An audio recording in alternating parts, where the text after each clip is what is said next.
dive into some insider buying happening across the market, starting with Apple's best friend, Globalstar, as many directors and CEO David Kagan, is that correct, bought up thousands of shares in the stock last week. Garrett, is this insider buying flashing any signals for you? It's interesting to see this because it wasn't just the CEO. You had a lot of buying at a handful of other people within the company. You had the one of the directors snapping up about $14,000 in shares. This isn't really statistically significant for me, however, Vaz. Looking at the size of this buying, 183,000 from one director, but Kagan, the CEO, only bought about $44,000 in stock, which I'm looking for the CEO or the CFO to be spending up around that $100,000 level. That said, you had a negative move on the stock last week, I believe, coming off of earnings. If we look at this right now, just take a quick look at all the other momentum metrics. MACD went negative last week, so you have buying coming down right now from multiple directors. Again, here are the directors who purchased. The deal was announced yesterday at the end of the day, so the stock moved a little bit. It's going to be a little bit speculative. I would set a very tight stop, maybe look at the $2 level out for the next week. But we have a lot of negative events coming down the pipeline. We have economic data that is coming out. Retail numbers were positive, but keep in mind, the Federal Reserve is likely to raise interest rates next week to a higher level than the QT event of 2018. Every time that they have moved the rates much, much higher, it has been the start of a reversal event. We are also in a negative momentum environment. So I'm not playing defense. I'm not buying to the upside. I'm looking to short companies that I believe are going to be overvalued.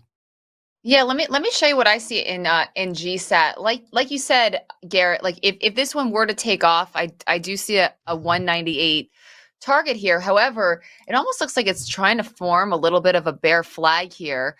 And like you said, if there's some negative news in this market, we could take this puppy down to about the 149 level if this is a bear flag. Sometimes patterns fail, right? I mean, that's the case, but there is a fundamental background behind the story. It's not as strong as you were saying as well, but that's how you are looking to trade it. With that being said, moving on to someone that isn't as much of an insider, but still worth tracking, Cathie Wood has her ARK ETF sought to buy the dip with 1 million shares across 8 different stocks, the largest being Roku and Zoom. Do you see Cathie's renewed interest in the stocks as a buy for yourself? Maybe the short term, maybe for 2 to 3 days on companies like Zoom and Roku. But if you go out into October, the trend really is to the lower side. This was an oversold stock in Roku right here. You see the RSI down here at about 35. Maybe she's trading momentum now. But the reality is this stock is still trading at 5.4 times sales. PE ratio is a little elevated. Zoom, again, can easily be displaced. There is no moat for this business. Roku, on the other hand, I don't know. I would anticipate that they're probably going to get bought at some point by somebody.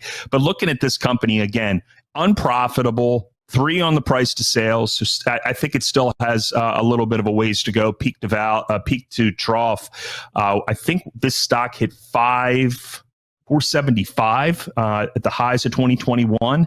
90%, about a 90% down draw is what I'm expecting peak to trough for this company by the time we get through rate hikes. And if Ray Dalio is correct and we do go to 4.5%, he is the latest person to jump on that bandwagon with Bill Ackman, Posner at Credit Suisse, and myself.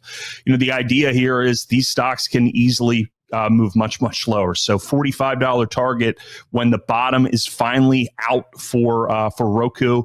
And I'm just not touching some of these companies. Negative momentum environment, these stocks go lower for longer. They've proven it multiple times this year. Exactly. All right. Well, Garrett, I have to bring this up from economist to, I don't know, Cardi B has a lot to say when it comes to recession and inflation and the Fed. She took to Instagram yesterday asking how everyone is surviving with housing inventory levels and mortgage rates being out of control right now.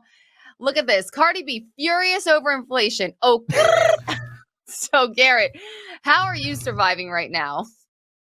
Daily rations of Corona Light and Beyond Meat jerky. I don't know.